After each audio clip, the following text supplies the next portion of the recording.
Let's start with some prayer, and then we'll welcome, everybody for the YouTube video thing, and have Tim share the screen, right? Okay.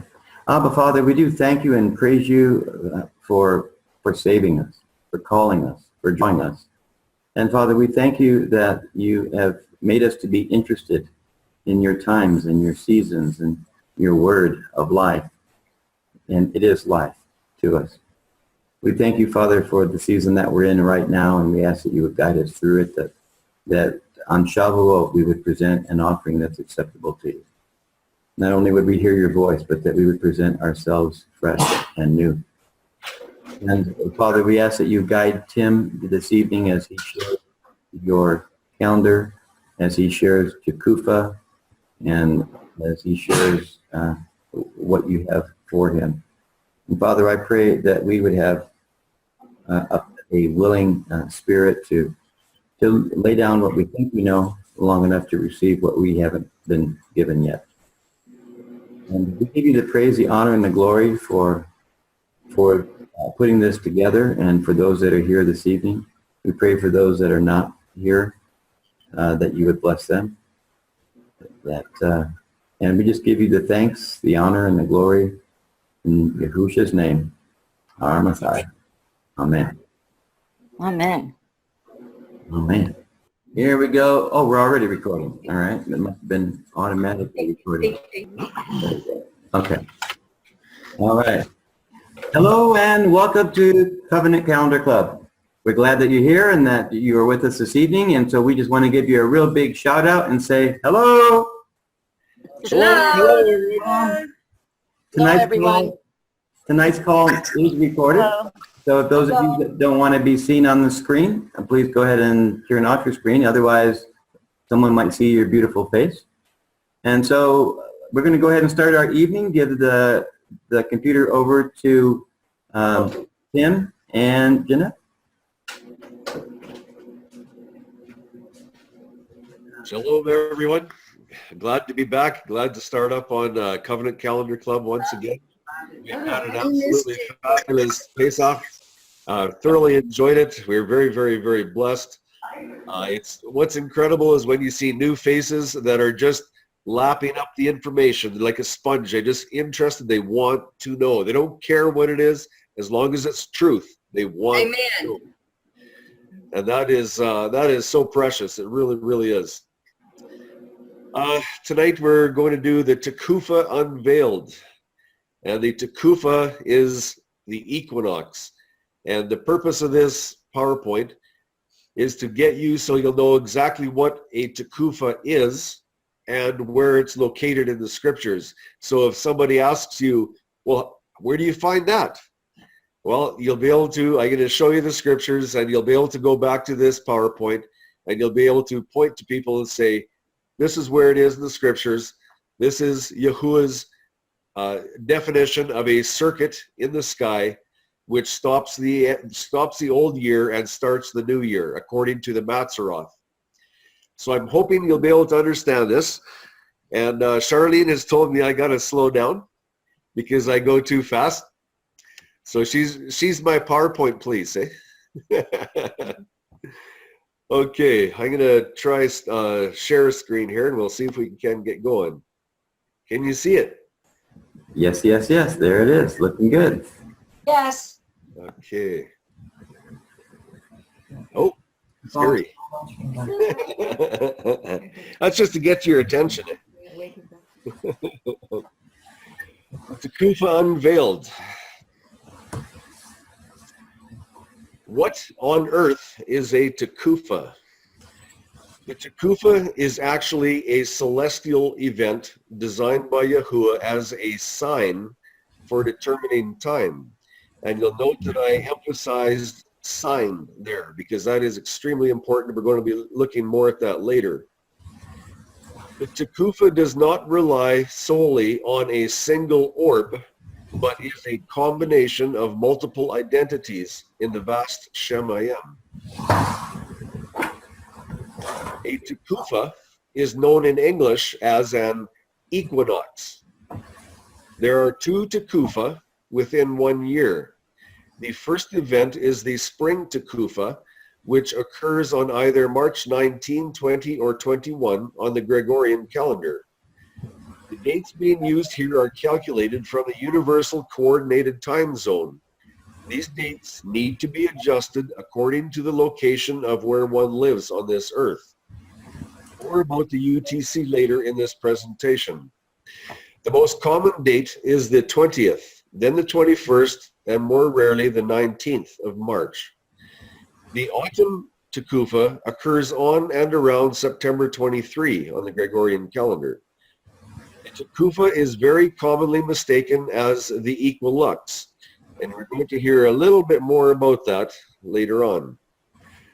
Let's get to the equilux and get it out of our way. The equilux is incorrectly defined as the cycle when light and night seasons are evenly distributed within one 24-hour period, or 12 hours of light and 12 hours of darkness. One big problem is man does not consider the two twilights, which contain light and are integral with the light season, according to our Creator. A very serious problem with this event utilized for determining time is that it has very inconsistent characteristics, causing it to be exceedingly inaccurate. And there's a study that it's named Equilux Deception that is going to be available in a little while. Charlene is going to be doing that. When light travels through the atmosphere, the refraction is very similar to when light travels through a prism. The atmospheric humidity can cause the light traveling through it to be inconsistent and bend into unexpected directions. This inconsistency can cause the equilux to be 4 days out of sync around the world. For more information, please ask for the article written from Pine River Observatory under the heading, The Tekufah Controversy. But I will say Charlene is going to be covering this in the future. She's going to be covering it in detail, and it's extremely, extremely good. I highly recommend you here to listen to her talk on the equilux. Yahuwah is not an Elohim of inconsistency, nor does he shoot from the hip and hope all goes well. Quite the contrary, Yahuwah is actually extremely accurate in everything he does. And equilux cannot promote a united bride. Very, very important statement right there.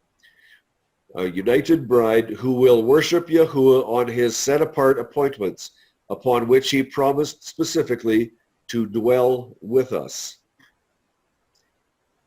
In Isaiah 14, we learn of the adversary's intention of usurping our worship intended for Yahuwah for himself. Isaiah 14:12. How you have fallen from the heavens, O Hillel, son of the morning. You have been cut down to the ground, you who laid low the Gentiles. Verse 13. For you have said in your heart, let me go up to the heavens. Let me raise my throne above the stars of El. Let me sit in the mount of meeting, which is the Moedim, the feasts and festivals, on the sides of the north. Let me go up above the heights of the clouds. Let me be like the Most High. Ha-Satan is here declaring he will control the Mount of Meeting, or Yahuwah's Moedim. Right here we read of the adversary's intent to usurp control of Yahuwah's Moedim, or the Mount of Meeting. What more efficient way to usurp the Moedim from Yahuwah than to convince and deceive mankind into observing Yahuwah's feasts on a counterfeit schedule? The adversary's counterfeit worship calendar, reflections of his Garden of Eden message. And remember there that the adversary in the Garden of Eden, he mixed in a little bit of truth with his deception. Well, he He cannot stop doing that. He continues to this day. The father of deception tolerates if we must observe the Moedim, as long as we observe them on his counterfeit calendars. These counterfeit calendars facilitate the adversary in usurping our righteous intention of worshiping our Creator. Counterfeit calendars redirect our heartfelt worship to the father of deceptions.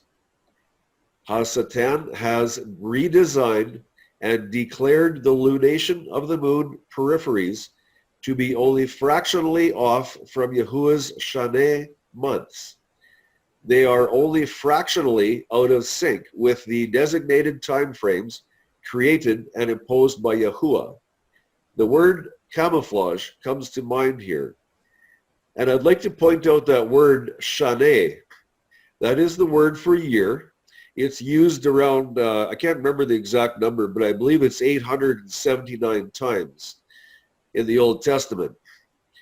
The root word for that word Shaneh, the root word has a definite connotation to the number 12. So the root of this Shaneh year is number 12. That goes for your 12 months. And again, it's used about 879 times. That is a far cry from the number 13. Again, the adversary has attempted everything in his arsenal to deceive Yahuwah's people from paying allegiance to their Creator and Redeemer. What we do with this information will determine our future. So it becomes quite important to know what the scriptures declare as the authentic beginning of Yahuwah's worship year, the feasts and the festivals, as written in Leviticus 23. A closer look at Tekufah, and that is one style of a sundial or sun clock there. Pretty big one by the looks of it. I wish that was in my backyard. What is the actual Tekufah? An equinox is an astronomical event in which the plane of the Earth's equator passes through the center of the sun, which occurs twice each year, around the 20th of March and 23rd of September. On an equinox, day and night are of approximately equal duration all over the planet. They are not exactly equal. However, due to the angular size of the sun and atmospheric refraction. To avoid this ambiguity, the word equilux is sometimes used to mean a day in which the durations of light and darkness are fairly equal. More about the spring equinox. The spring equinox and the fall equinox, or autumnal equinox, are the only days of the year when the sun rises from due east and sets at due west. I'm going to read that again. When the sun rises from due east and sets at due west. So that sun has carved a perfect arc across the sky. It does not deviate from that arc whatsoever. A number of factors can influence the length of daylight experienced in any given area, and the precisely equal days and nights actually fall slightly ahead of the spring equinox and just after the fall equinox. Two people standing at equal distance from the equator would experience days and nights of the same length, however. At Tekufah, the sun rises due east and follows a perfect arc setting due west, measurable on a sundial over the length of the equator within one 24-hour cycle. Any deviation from this perfect arc is measurable on a sundial by the visibility of a shadow on a properly installed sundial. A Tekufah, or equinox, consists of basically 4 identities. The first one is the earth. That's our vantage point from which we view this thing. Number 2 is light. This is the light that facilitates the shadow. And in him was Chai, and the Chai was the light of men. John 1:4. Number 3 is the sun itself. Number 4 is the Mazzaroth stars. And it's the Mazzaroth constellations that houses the very specific place for the sun as a home base. It's where it starts and returns back to that exact same spot. And you'll find that in Ecclesiastes 1 verse 6. This combination of celestial identities permits a visible sign necessary for man to determine time as designated in the scriptures of Yahuwah. Please note, this combination of identities, approved and designed by Yahuwah, prevents man from identifying one celestial creation of Yahuwah for worship purposes. Yahuwah has purposely built in a preventative maintenance situation, a combination of celestial identities to prevent sun worship. Let us praise Yahuwah for his infinite wisdom. Hallelujah. Yahuwah didn't just give us a command and tell us not to do it. He gave us ways, and he purposely created systems that if we follow his word, we will not be worshiping the sun, we will not be worshiping the moon. And he has built these systems of preventative maintenance into his system of worship. And if we just have to listen to him, we have to read his words. And if we follow his words, we will follow the correct path. Noting the asterisk on the last slide about the shadow, there are numerous types of sundials and sun clocks. We're not going to go into details in this study. The Tekufah conditions. Once again, I'm repeating this again because this is what we need to know. This is very, very important. This brings absolute accuracy. This can only happen on one day in the spring and one day in the fall. The sun rises due east and sets due west without deviation. During the Tekufah sign event, on one style of a sundial, there will be no shadow on the face of the sundial during a few minutes while the sun is directly overhead. On another type of sundial, with the same celestial conditions, the shadow will demarcate a perfectly straight line during the Tekufah sign. This type will expose a curved shadow line deviating from the perfect straight line before and after the Tekufah sign. Now let's look at Yaakov from the Messianic Testament. Yaakov 1:16. And remember, he wrote this after Yahusha was dead. I don't know the exact years, but it was after Yahusha had died. And listen to what he says. Do not go astray, my beloved brothers. Every good gift and every perfect gift is from above, coming down from the Father of lights, with whom there is no change, nor shadow of turning. Now we're going to look at this phrase very, very carefully. Okay, you see on the left side of your screen, there's the east. On the right side is a west marker, and you're going to see an arc. Goes from east to west, and you will note it is a shadow arc. The next one is going to be a shadow arc again, but on the other side. Those two lines represent the day of the Tekufah on either, or I should say, represent the days on either side of the Tekufah. You'll see the arc. That shadow is deviating from the straight line. Now I'm going to show you the straight line, straight through. That pink line started due east and settled due west. It did not arc, it did not deviate at all from center. This verse is a clear reference to determining the Tekufah sign by the design of measuring a deviation of the shadow from a straight line format.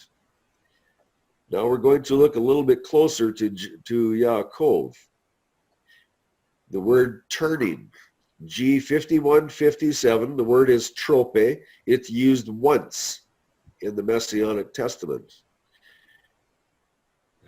Here's the word, G5157, trope, a turning of the heavenly bodies. Thayer's lexicon, a turning of the heavenly bodies.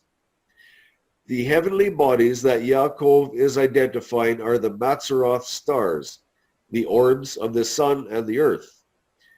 Yaakov is recognizing the warning of us, and warning us of the change from the solar-based calendar of former times to the lunar solar calendar change, which slowly crept into the temple worship system. The system of worship in the Second Temple era, the Hasmonean Maccabean era, saw a change of solar-based calendar worship practices evolving to a lunar-based lunar solar calendar from Babylon. And I'd like to say that that solar-based calendar is the Melchizedek blood-ratified covenant calendar that is seen throughout the scriptures. If only we had our eyes opened to see it and read the words. And hopefully Charlene and I will be able to reveal to you this calendar language. Yaakov is advising us to be aware that Yahuwah does not change. So if Yahuwah does not change, how did that different calendar system come into the Second Temple era? Yahuwah's system of worship always was and always will be based upon the Mazzaroth, where the Tekufah facilitates the exchange of years. This system produces a shadow which can be accurately traced to expose a perfectly straight, or in contrast, a disappearing shadow sign. And that sign is referenced to Genesis 1:14. Yaakov is exonerating the covenant calendar of the Old Testament worship system, seen thoroughly revealed in the flood account of Noah. Comparison of equinox timing for 2016 and 2018. Equinox can occur at any time of the day season or night season. The next few slides are for those that do not have a sundial and, 2, intend on using NASA information to determine the Tekufah date. The point of concern is what to do when the actual Tekufah moment occurs between midnight and dawn. Yahuwah's time does not begin until dawn, causing a possible different dating situation. We're going to go into more detail in this. The March equinox in Calgary, Alberta, Canada, Saturday, March 19, 2016. Now, if you look a little bit to your right, you'll see it was adjusted on the Universal Coordinated Time, and it's on Sunday, March 20. This is your date change example. And when you're using NASA's information, this becomes very confusing if you don't know the rules, or if you don't know when Yahuwah's day starts.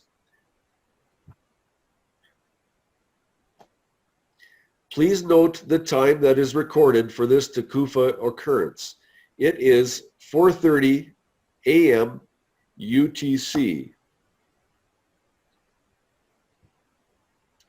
Okay, March 19. 10:30 p.m. This is when it was recorded as being in Calgary in 2016. This is before midnight. And we must remember what happens at midnight. Rome has declared that our days, our 24-hour periods change at midnight. So note this March 19 time frame is 10:30 p.m. Man's date change is at midnight. That's 24 hours, midnight to midnight, Roman reckoning. So they declared, when they changed the Tekufah to universal time, they declared it to be March 20, 4:30 a.m. That is after midnight, and that is before dawn. There's your dawn marker, your pink with the blue on the outside. March 20 begins at dawn, not midnight, on Yahuwah's covenant calendar. So we have to be very, very careful about our dating. When we look on the left box where it says March 19, and we have to ask ourselves, did the midnight change the 24-hour period? Not according to Yahuwah. That March 19 did not change until dawn.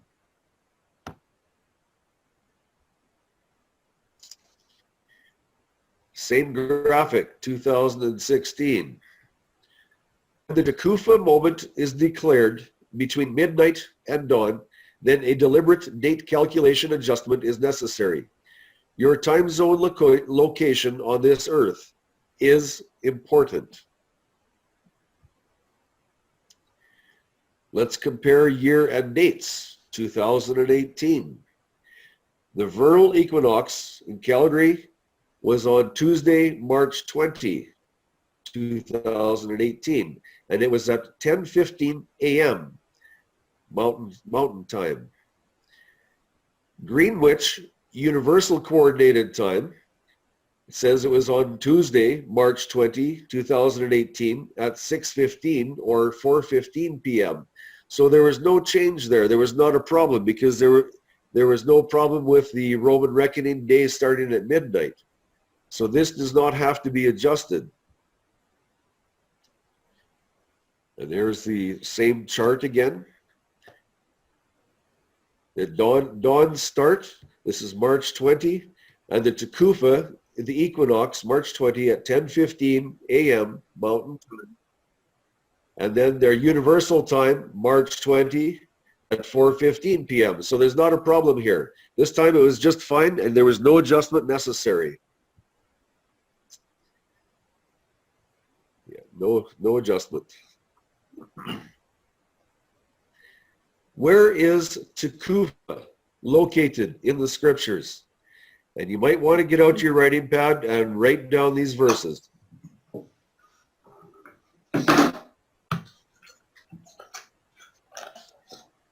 Exodus 34:22. And perform the festival of weeks for yourself, of the first fruits of the wheat harvest, and the festival of gathering at the turn of the year. And that is Tekufah. We've had it translated in English as turn of the year. 1 Samuel 1:20. And it came to be at the turn of days, Tekufah, that Hannah conceived and bore a son and called his name Shemuel, because I have asked Yahuwah for him. 2 Chronicles 24:23. And it came to be at the turn of the year, that's Tekufah, that the army of Aram came up against him. And they came into Yehuda and Jerusalem and destroyed all the rulers of the people from among the people and sent all their spoil to the sovereign of Damascus. Psalms 19:6. Its rising is from one end of the heavens, and its circuit, see Tekufah, to the other end, and not is hidden from its heat. We have just read the 4 places where the term Tekufah is used in the scriptures. And just to remind you that Tekufah is equinox. Let's address the first text noted. And perform the festival of weeks for yourself, of the first fruits of the wheat harvest, and the festival of ingathering at the turn of the year, Tekufah. Again, turn of the year, Tekufah. This Tekufah, turn of the year, is marking the second Tekufah of the year. When? Around September 22, Gregorian, which needs to be adjusted according to one's location on this earth. The fall festivals are centered around, but not calculated by, the autumn Tekufah, when the year begins to have less late season and more night season. This is the end of the agricultural season, hence the Feast of the Harvest. Let's look again at the 2018 covenant calendar on the first of the 7th month. This is what we just talked about in the last verse. September 17. The Festival of Trumpets occurs, heralding or trumpeting the arrival of the autumnal Tekufah on September 22. Here we see the Feast of Trumpets heralding the coming Tekufah. And that's on the right-hand side. The 22nd of September is the Tekufah, or equinox. Trumpets also informs us of the Day of Atonement on September 26, and following that, the Feast of Tabernacles on October 1. And on the 26th is the Solemn Assembly Sabbath for the Day of Atonement. Now let's look at the second verse seen with Tekufah written therein. 1 Samuel 1:20. And it came to be at the turn of days, or Tekufah, that Hannah conceived and bore a son, and called his name Shemuel, because I have asked Yahuwah for him. We understand this to be the time frame for Passover. Note verse 21, yearly slaughtering. Hannah, in extreme agony, had been praying for a child. That prayer was heard and granted approval by Yahuwah. We then learned that at the event of the Tekufah, or equinox, Hannah produced the child known to us as Samuel.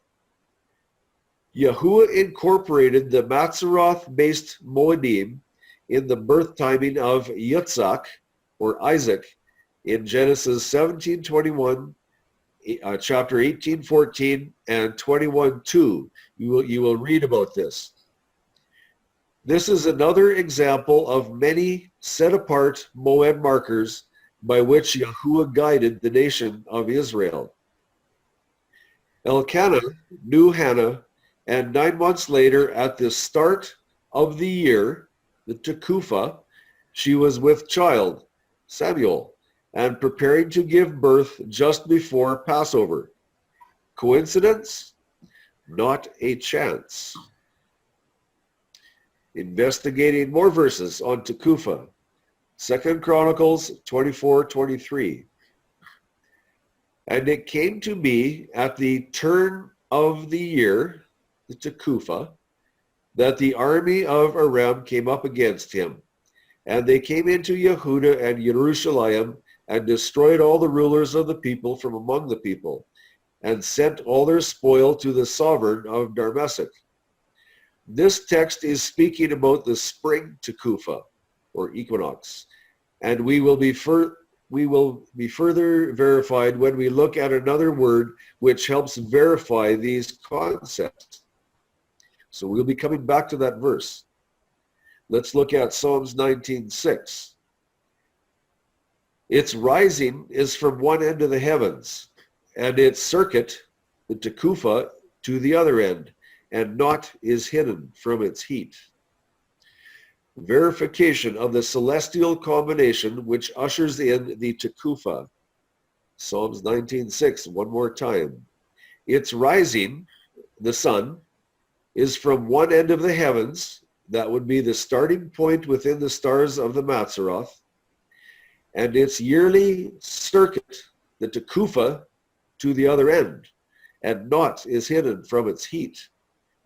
This is one loaded text. From one point in the Mazzaroth, 365 plus cycles later, returning to the same basic point within the Mazzaroth. This point demands much more comment, but for this study it will suffice. But we will be looking at this topic very, very much in detail in the next months with our studies. The Mazzaroth is the one unit of 12 constellations as mentioned in Job 9:9, 38 verses 31 to 33, and chapter 41 verse 1. The Leviathan is the largest constellation. What celestial combination of identities is given precedence over the orb of the sun? Let's read. Psalms 19:1. The heavens, which includes the Mazzaroth, are proclaiming the esteem of El, and the expanse is declaring the work of his hand. Day to day pours forth speech, and night to night reveals knowledge. And that knowledge is within each Mazzaroth constellation. There is no speech, and there are no words. Their voice is not heard. Their line has gone out through all the earth, and their words to the end of the world. In them, which is the Mazzaroth, he set up a tent for the sun. Although the sun is highly respected, it is subordinate to the Mazzaroth. What is the Mazzaroth? If there is someone here that's listening and does not understand what the Mazzaroth are, that is the 12 constellations, or the 12 major constellations in the sky. The Mazzaroth is the complete and total story of the plan of salvation written in the sky that passes by us every 24 hours. The adversary cannot tamper with those pictures. He cannot do anything with them. You do not have to speak a certain language to read those pictures. Anybody that can look up in the sky will be able to tell these pictures. Will it take some training? Yeah, it takes a little bit of knowledge and attention to learn how to read the stars. I would advise you to read a book called Witness of the Stars by something Bullinger. I forget the initials, by Bullinger. That is an extremely, extremely good introduction to the Mazzaroth.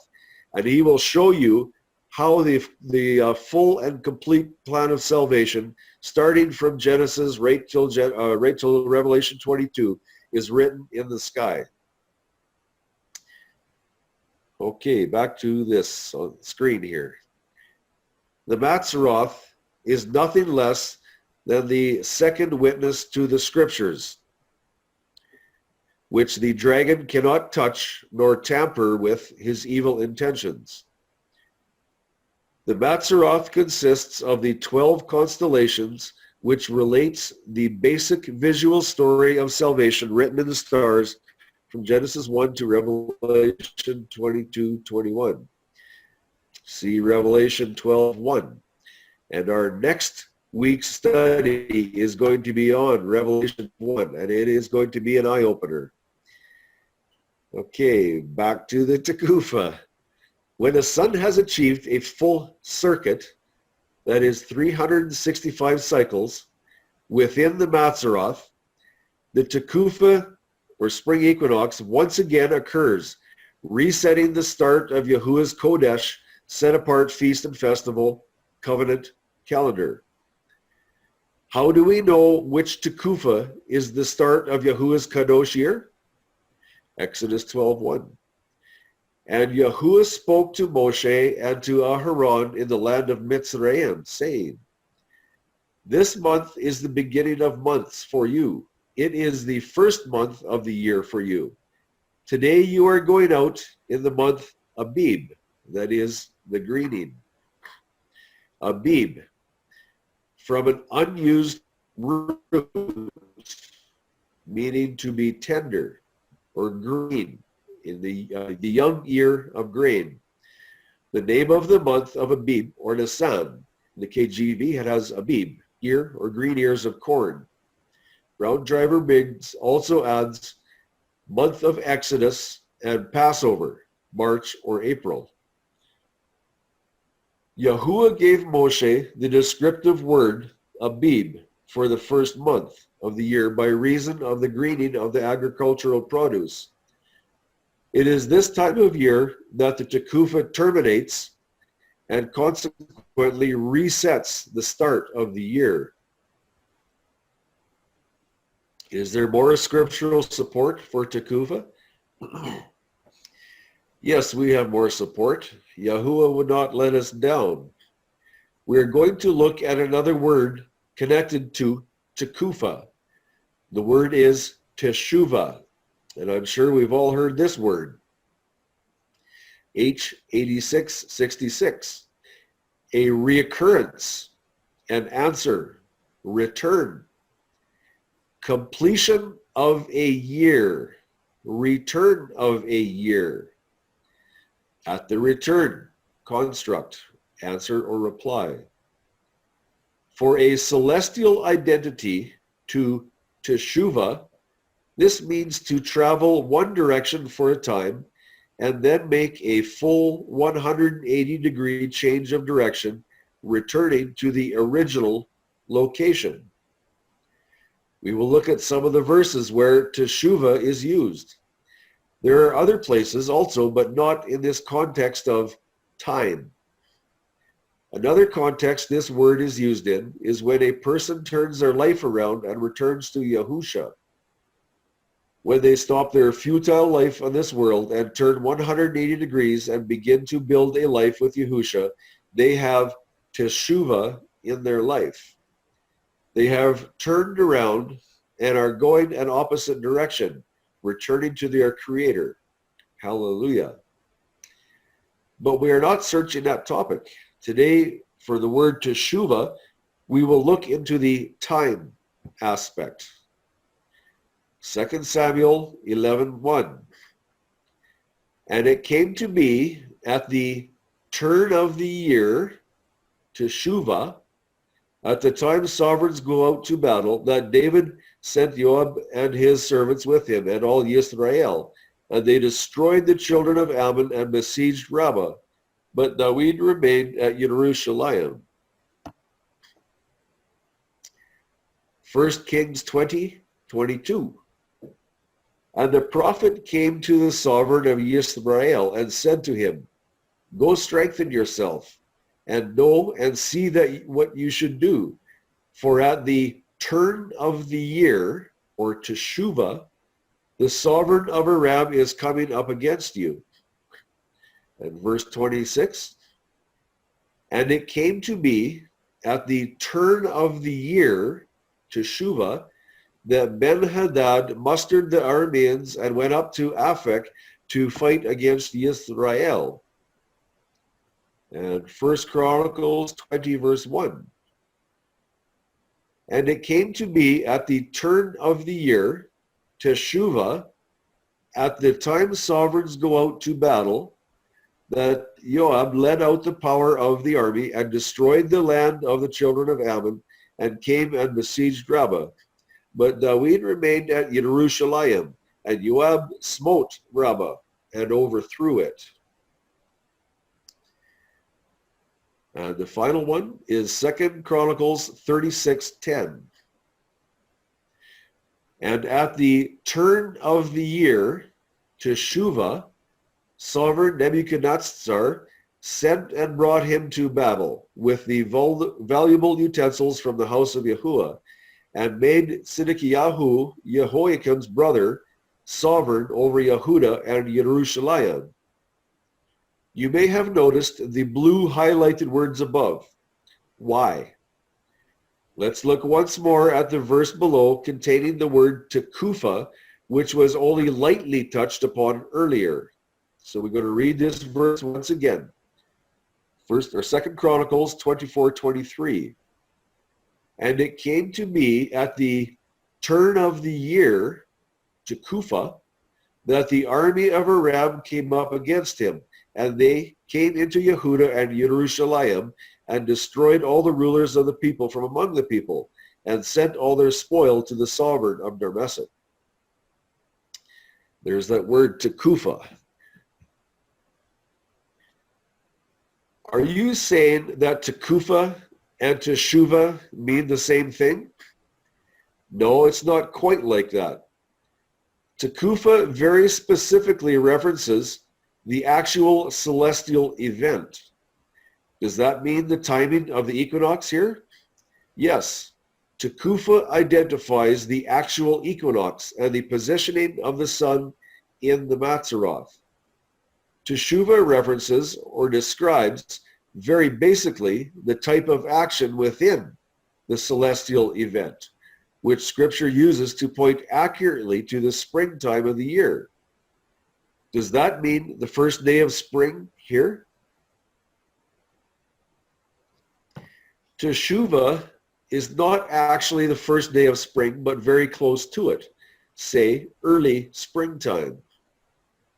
The difference is similar to saying Richard's 68 Mustang Shelby GT 500 KR. Liken that to a Tekufah because it is highly specific and accurately described. Or optionally, we could just say Richard's car, and we could compare that to Teshuva because it just gives us a general description. Both are speaking of the same object when the context is time. It is just that Tekufah is much more specific and highly accurate. Hopefully we understand the similarity of meanings and concepts between the word Tekufah and Teshuva a little better. We can now compare all the verses and know very assuredly that the time for the kings to go out to war is in the springtime after the winter has passed. Springtime, Tekufah, the greening of Abib, Passover and unleavened bread. Now, when we read about the Tekufah completing its circuit in the Mazzaroth, and we read about that being the end of the year, we can be very certain that Yahuwah clearly gave us a super definitive event to proclaim the end of the year. Where is it? In the Shemayim, the heavens? Yes, Yahuwah has declared the end of his Kodesh festival covenant calendar as the Tekufah. This is clearly seen in Genesis 1. Genesis 1:14. And Elohim said, "Let lights come to be in the expanse of the heavens to separate the day from the night, and let them be for signs and appointed times, and for days and years." What lights are being referenced here? The Hebrew words Tekufah and Teshuva are defining a point in time when the realization of a point of direction change is recognized. Yahuwah has determined that precisely on the spring Tekufah, at the Abib greening, is the point upon which his Kadosh Moedim, the feasts and festivals year, terminates and restarts. Yahuwah instructed Moshe of this particular point in Exodus 12:1 and 2 and chapter 13, verse 4. Recap. The four celestial identities that culminate to form a Tekufah are 1, the Mazzaroth constellations, that's the stars. The light emitted from the sun, which facilitates a shadow. The sun is the orb itself, which declares accurate positioning. And the earth, that's our vantage point for measuring purposes. Question. Have you observed any information here pertaining to the moon? Mario, have you seen the moon? No moon here. Thank you. Is there any place where Yahuwah gave instruction to Moshe to observe the moon to determine the start of the year? Not that I know of. No, you're right. Taking ourselves to task.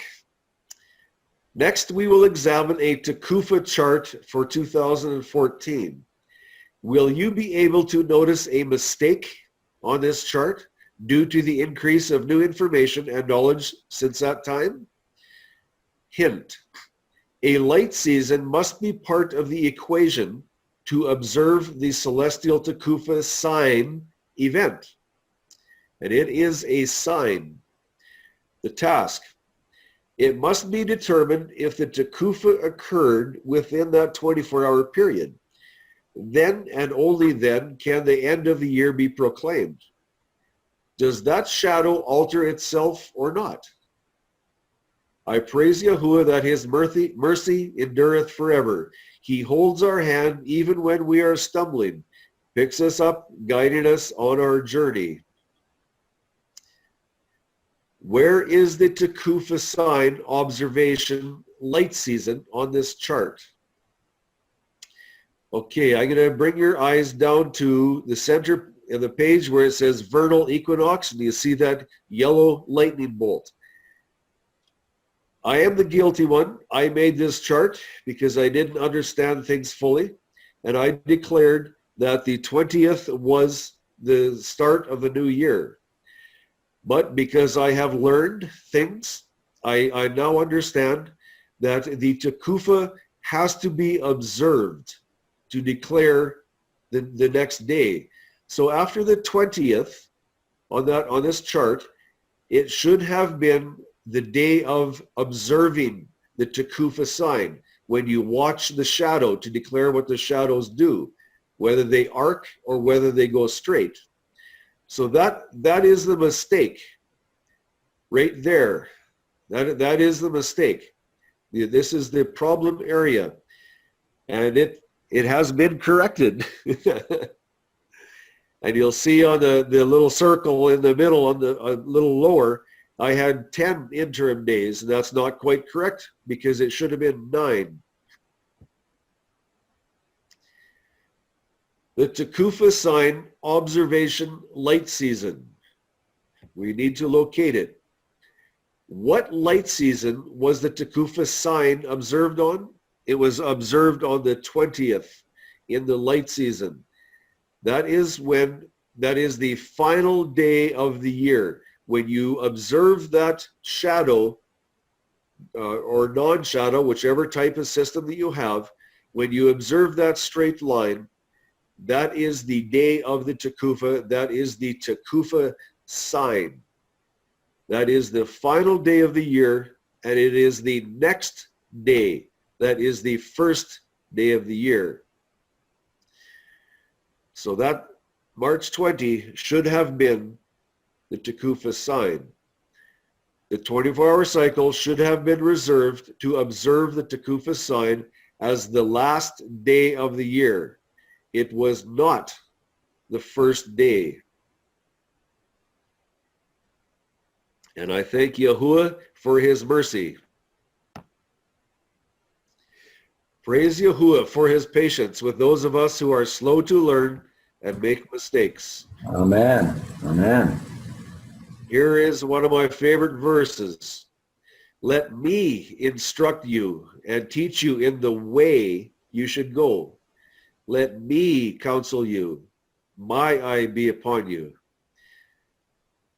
I'm so thankful for this verse and his mercy. You know, to let you. I'm going to insert Yahuwah's names in there. Let Yahuwah instruct you and teach you in the way you should go. Let Yahuwah counsel you. Yahuwah's eye be upon you.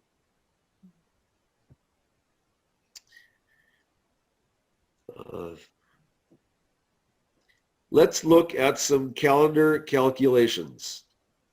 Okay, I'm going to have to go a little bit slow here because there's a lot of things happening. This is Passover 2018 Covenant Calendar Calculations. March 20, 10:15 a.m. The Tekufah is determined. The shadow sign is noted. The next 24-hour cycle begins the new year. There is your Tekufah observation light season on the 20th. Dawn then comes along, and as we know, the dawn starts Yahuwah's days, and this is Yahuwah's blood-ratified covenant calendar year beginning on the 21st. It is Abib, the greening. And there is your Passover, and it was the preparation of the Pesach, John 19:14, usually around April 3 every year. There is the first unleavened bread Sabbath.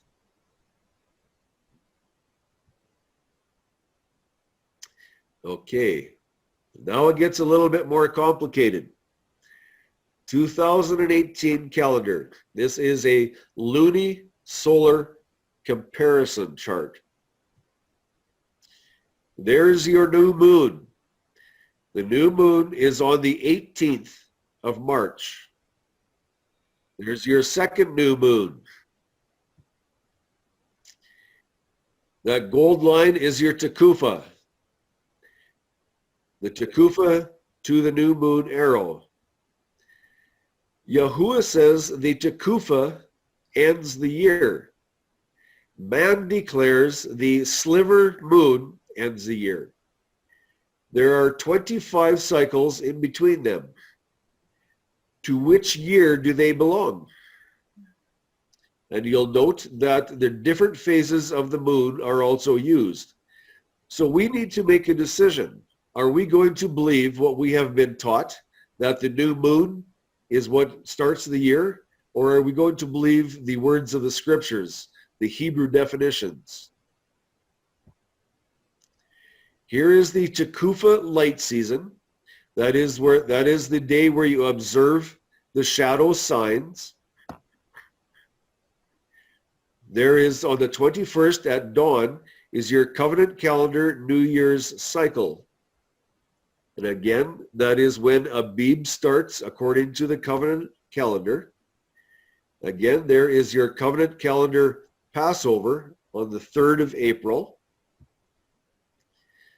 Your covenant calendar unleavened bread Shabbats. Okay, at the top, that purple arrow that's flashing in front of your eyes. These 25 cycles after the Tekufah, are they actually non-accountable phantom cycles as declared?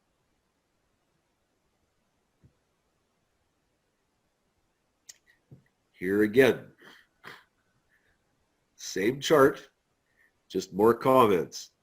There's that Tekufah to the new moon on the right side. These 25 phantom cycles, do we add them to the new lunar year, making the new moon a false start?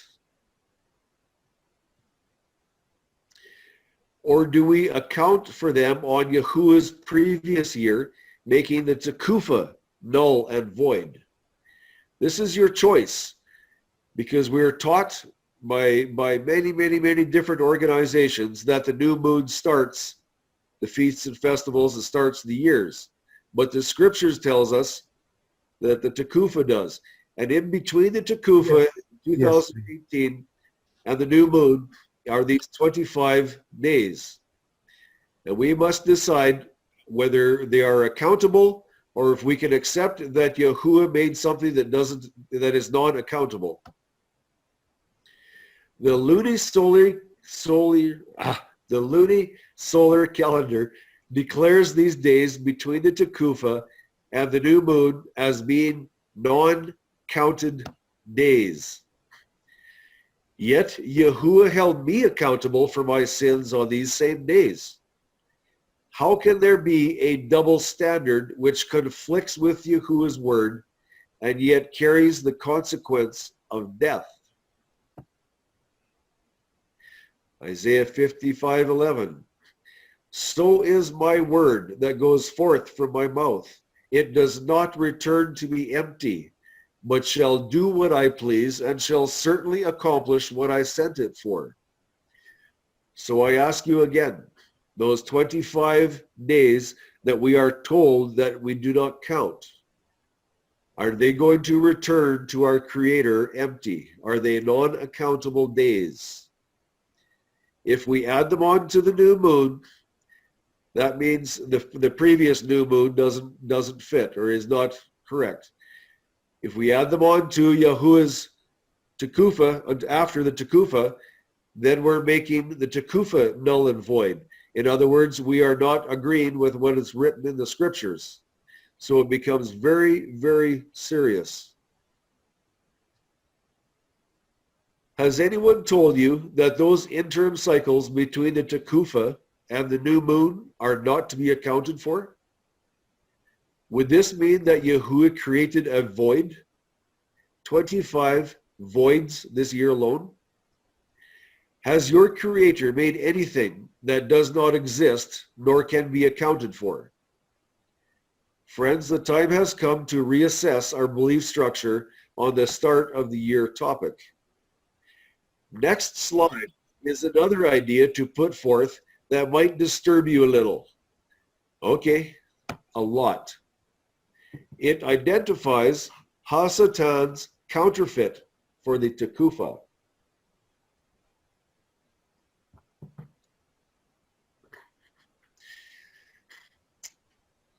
Okay, here is the 2018 covenant calendar chart, and we're going to have a counterfeit comparison. If you look on the very left side of your screen, you'll see the gray vertical bar at the 18. That is the new moon on the 18th. And on the right, just to the right of it, you'll see Tekufah. That's the Tekufah observation day. ReformedJudaism.org. This is their lunar solar calendar Passover. That starts on the evening of the 30th. There's that yellow bar straight up and down. Note, Reformed Judaism discarded the moon and is now determining the new year by the equinox on the 17th of March. Why? Because they needed one more cycle before their Passover, which the new moon cannot provide.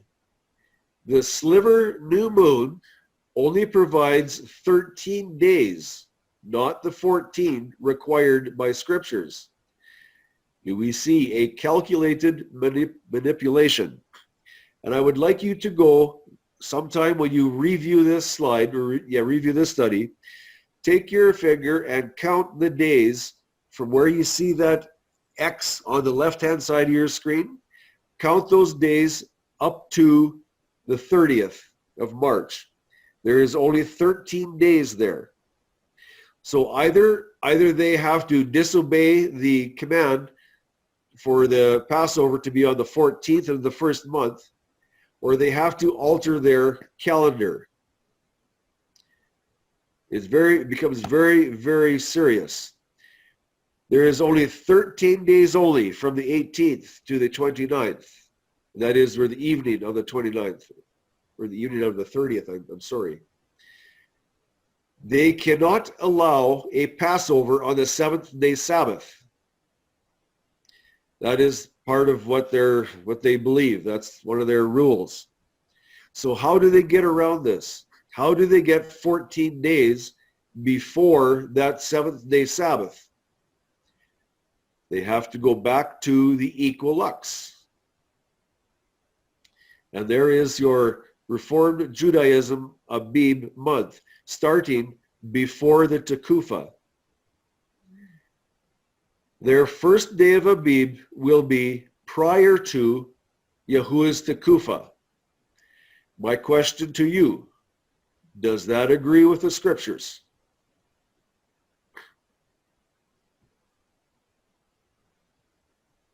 And here we're going to look at Equinox, an option with Yahuwah. And I want you to remember, I'm only giving you a very small glimpse of the equinox. Of the equilux. Charlene is going to be digging in this with vengeance, and she's going to dig into details, and it's going to be very, very good. I look forward to the time when her study is fully finished and she's able to present it. Okay, equilux. This is the adversary's counterfeit. And you'll see that on March 17 on the left-hand side. That is the equilux. That is what they call the equal day and equal night, depending on the humidity and the temperature of the atmosphere. So it's extremely variable. There is your new moon on the left-hand side. That is on the 18th of March. There is Yahuwah's Tekufah, the dawn of the Tekufah, and the Tekufah observance day. That's on the 20th.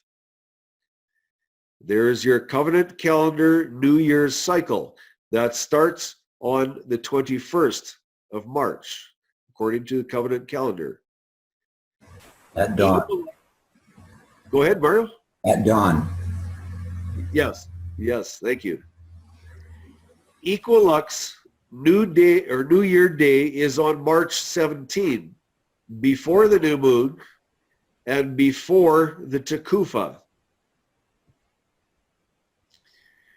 Yahuwah tells us through the scriptures that the Tekufah is the catalyst that closes out the old year.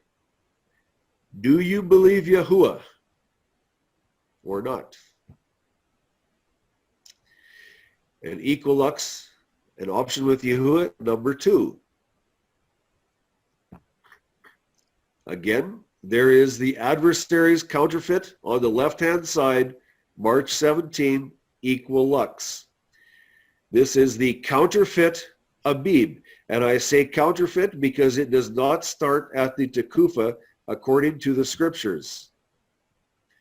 There is the new moons. And there is the Tekufah again, and the Tekufah observance day. And at dawn, the covenant calendar New Year's cycle starts on the 21st, once again. Okay, this is so important. Charlene is going to bring this out greatly. Shall we too disregard the 2 twilights and adopt a variable refracted light season, which is fully dependent upon temperature and humidity? How long is an equilux month? And this statement about disregarding the 2 twilights, Yahuwah has declared the twilights as part of the light season. And yet man, when they declare an equilux, they disregard the 2 twilights. So they're not even regarding part of the full light season according to the scriptures. And yet they're declaring that the year starts with that.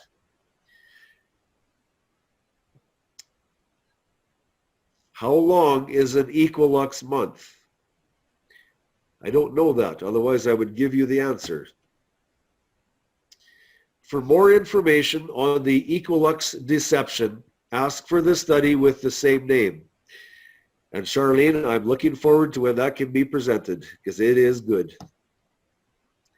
Next, what about this new moon that we hear about? If a person researches into the Hebrew text, the words new moon, as found in our present received text scriptures, cannot be found. The words new moon, promoting allegiance given to the moon, simply do not exist in the original Hebrew script. The words new moon have been infused into our modern scriptures. The Masoretic rabbis saturated their belief patterns into their version of the scriptures, which is where we get our many editions of the scriptures today. If you are serious about study and want to follow the Lamb whithersoever he goeth, the time has come for you to investigate this malicious deception. All it takes is a desire to study for truth. The information is readily available to you for the asking. The summary according to Yahuwah's scriptures. The spring Tekufah is the celestial point upon which Yahuwah's Kadosh set apart Moedim, the feast of the festivals, times begin and terminate. I had a hard time getting through that sentence. The Tekufahs are formed by 4 celestial identities, which prevents worship of any one of Yahuwah's creation. Coincidence? No, it was formed by intelligent design. The 4 celestial identities which form the Tekufahs are Matzaroth, that's the stars, the light rays from the sun itself, and the earth. The 24-hour cycle after the Tekufah is the first cycle of Abib, the greeting or the spring, is the point upon which the 14-cycle count to Passover begins. How does one determine the New Year's Day once the Tekufah has been observed? If one acknowledges the Tekufah determined by NASA, which is reduced down to actual minutes, then the timing of this system must be adjusted to Yahuwah's covenant calendar format. And I should specify dawn on there. Write that down. The Gregorian format does not align with Yahuwah's covenant calendar. The covenant calendar is very thoroughly documented within the scriptures.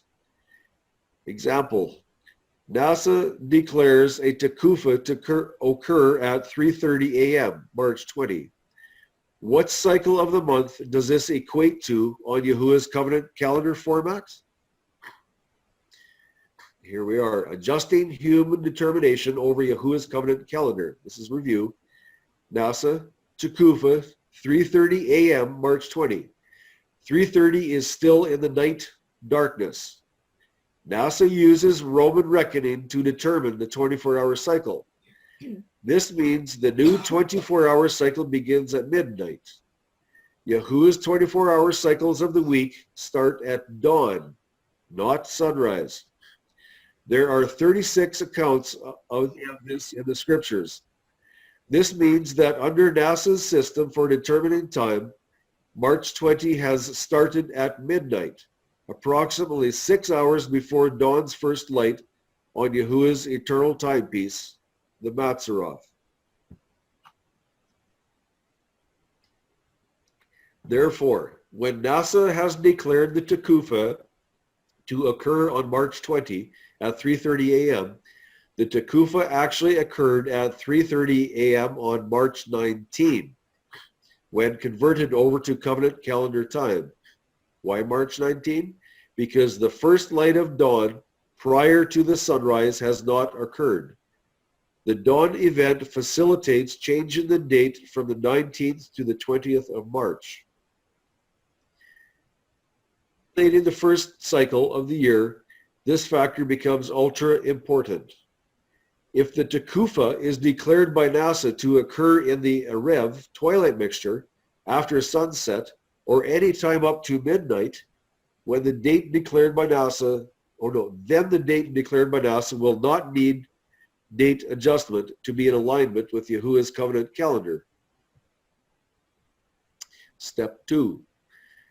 As we well know, the name March is not recognized in the scriptures. March has human origins, and it also must be converted to proper scriptural terms. Time in the last month before the Tekufah is simply the 12th month. The first month of the year after the Tekufah, according to the scriptures, is given the descriptive word Abib. The meaning of Abib is the greening. This is a description of what is occurring at this time. For scriptural references on Abib, please see Exodus 13:4, chapter 23:15, chapter 34:18, and Deuteronomy 16, verse 1. Yes, we also frequently see the name Nisan given to the first month, but this is not seen in nor recognized by the scriptures. Step 3.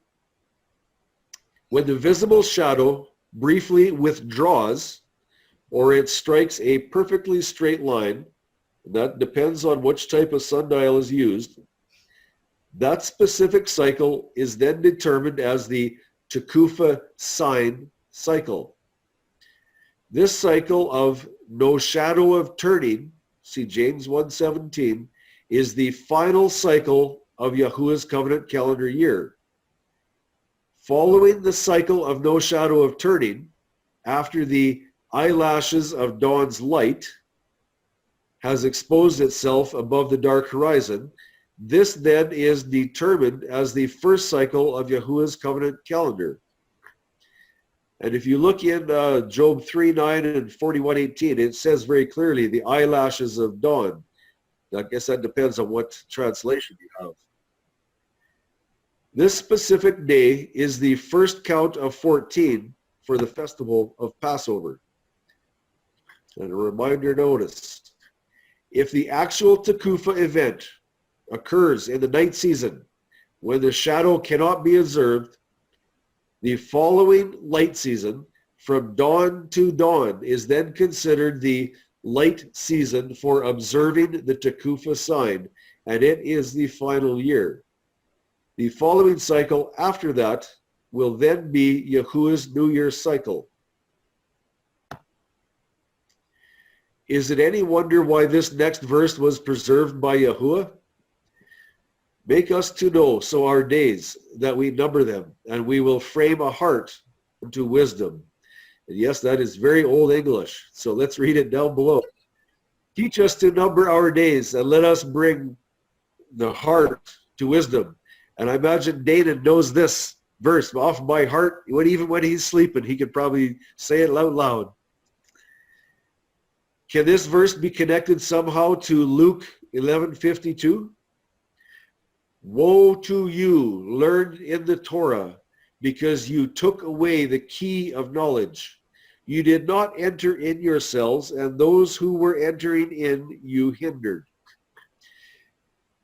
It is my thoughts, my conclusion, that key of knowledge is the Matzorah, or is the Tekufah. When the Matzoroth-based covenant calendar was switched over to the lunar-based calendar in the Second Temple era, they removed the Tekufah, which is the key to knowledge. And why do I say it's the key to knowledge?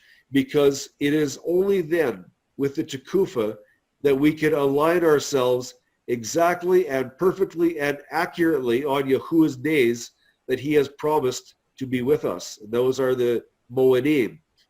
If we are worshiping on another day, on another calendar, we will miss out on that knowledge. And that knowledge is the blessings that we gain from attending those feast days on his calendar as he proclaimed.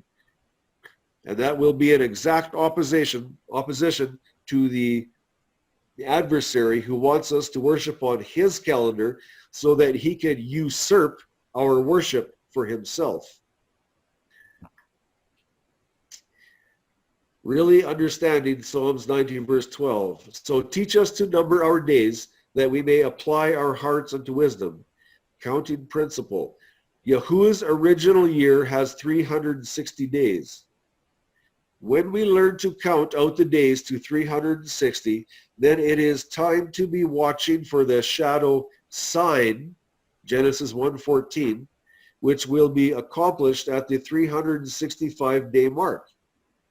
This will occur within the same 24-hour period of when the equinox event actually occurred in each individual time zone.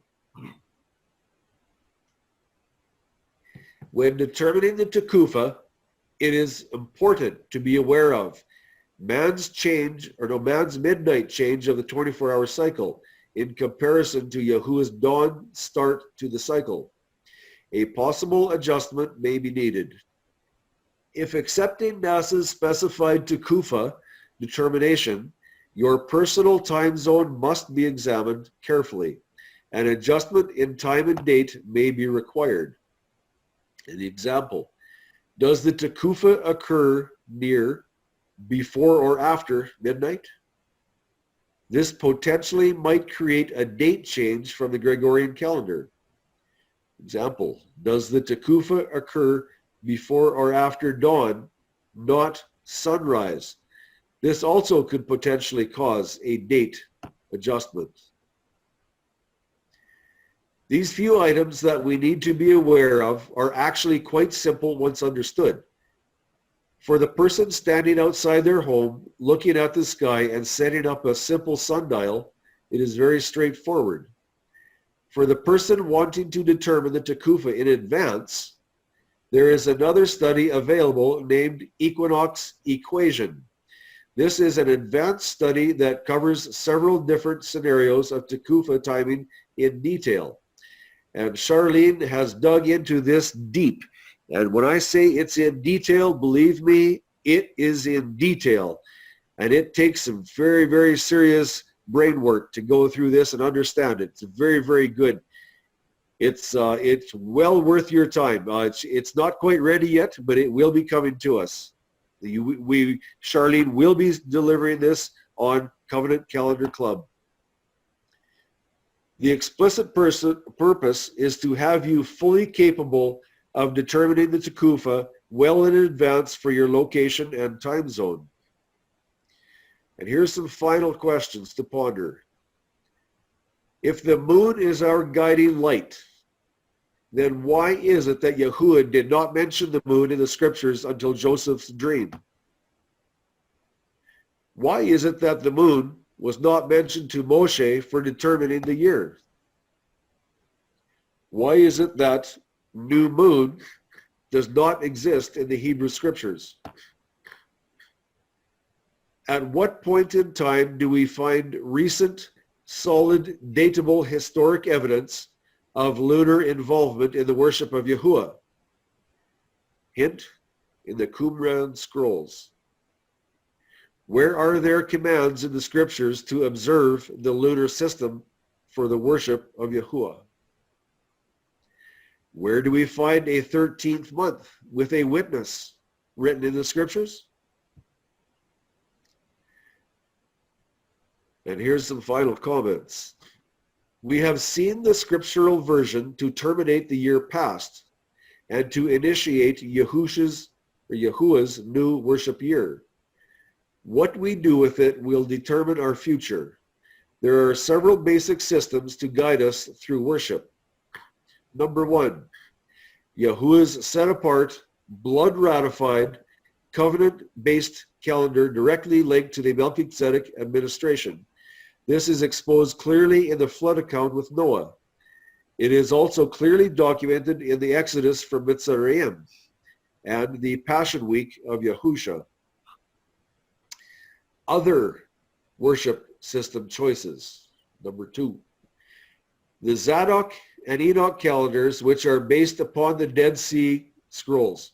These calendars place the Dead Sea Scroll information above that of the inspired word of Yahuwah. The dates and appointed times from the Enoch and Zadok calendars cannot find alignment with the documented words of the scriptures. It simply does not exist. To examine this closely, ask for David's Kodesh Lechem and the two different studies on Joshua's Passover in Canaan. Presently, I have rewritten a different version of Joshua's Passover in Canaan. It's looking at it from a little bit different standpoint, a little bit different view, and it is it's solid. It's really going to expose the problems with other calendars. It's not quite finished yet, but it will be coming. Number three, the lunar-based system of worship faces seriously founded accusations leveled against the words new moon. What you do with this information will determine what schedule you worship your Creator on. Zebah and Zalmunna were slain by Gideon upon command from Yahuwah. They were kings of moon-worshipping people.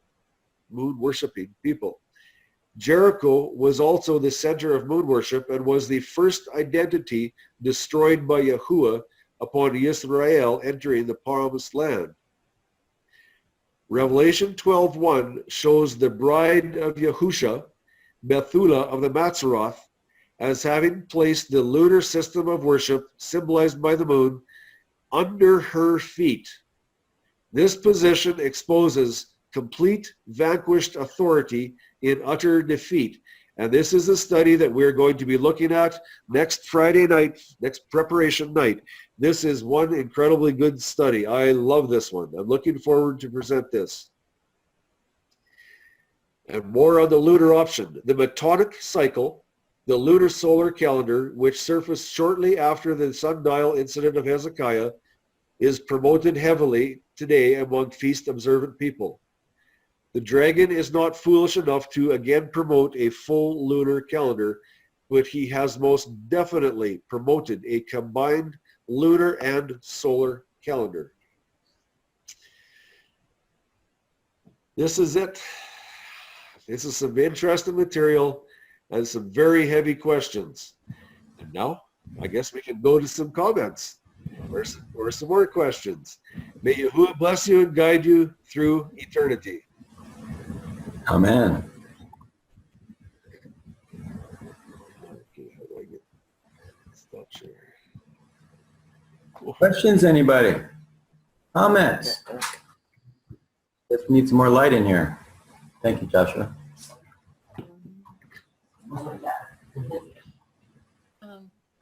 I would like to comment something while I have a voice. Tim, I was just wondering if there's a possibility we can consider the Equinox next week instead of the woman on the moon, because it kind of goes together with what you had tonight. And also, he mentioned the excuse me, the Equinox equation. That is the study that I'm still trying to massage and do a bit of work on it. And it is a big study, but the Equinox deception, it's pretty much done and only about 50 slides. And I think it would be really good for our students to see that after this presentation. So you can take a vote and let me know. I'm in full agreement, Charlene. I think it'd be a fantastic study to follow up with.